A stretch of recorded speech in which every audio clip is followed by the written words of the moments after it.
ನಮಸ್ಕಾರಗಳು ಗೆಳೆಯರೇ, ನನ್ನ ಯೂಟ್ಯೂಬ್ ಚಾನಲ್ಗೆ ಸ್ವಾಗತ.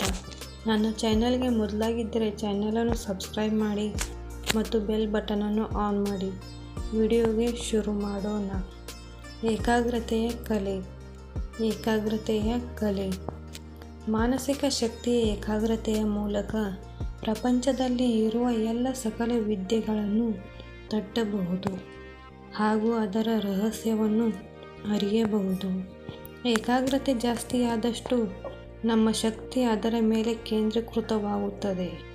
ಶಿಕ್ಷಣ, ಸರ್ವೆ, ಮನಸ್ಸಿನ ಏಕಾಗ್ರತೆ ಅದು ಬರೀ ವಿಷಯ ಸಂಗ್ರಹವಲ್ಲ, ಅದು ನಮ್ಮ ಇಚ್ಛೆಯ ಪ್ರಕಾರ ವಿಷಯ ಸಂಗ್ರಹಿಸಿ ಅನಾಸಕ್ತಿಯ ವಿಷಯದ ಮೇಲೆ ನಿಗ್ರಹಗಳಿಸಿ ನಂತರ ಏಕಾಗ್ರತೆ ಹೊಂದುವುದು.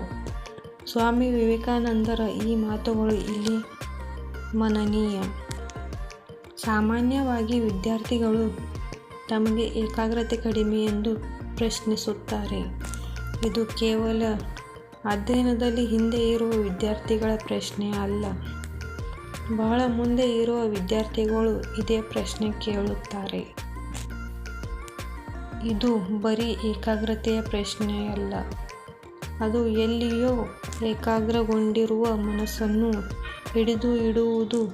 ಇದು ಮನೋನಿಗ್ರಹವನ್ನು ಅವಲಂಬಿಸಿದೆ. ಇದಕ್ಕಾಗಿ ಮನಸ್ಸಿನ ಸ್ವರೂಪವನ್ನು ಅರಿಯಬೇಕಿದೆ.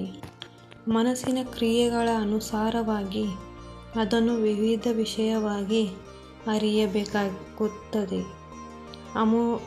ಆಮೂಲಾಗ್ರವಾಗಿ 3 ಶಕ್ತಿಗಳನ್ನು ಗುರುತಿಸಬಹುದು: ಆಲೋಚನಾ ಶಕ್ತಿ, ಭಾವಶಕ್ತಿ ಮತ್ತು ಇಚ್ಛಾಶಕ್ತಿ.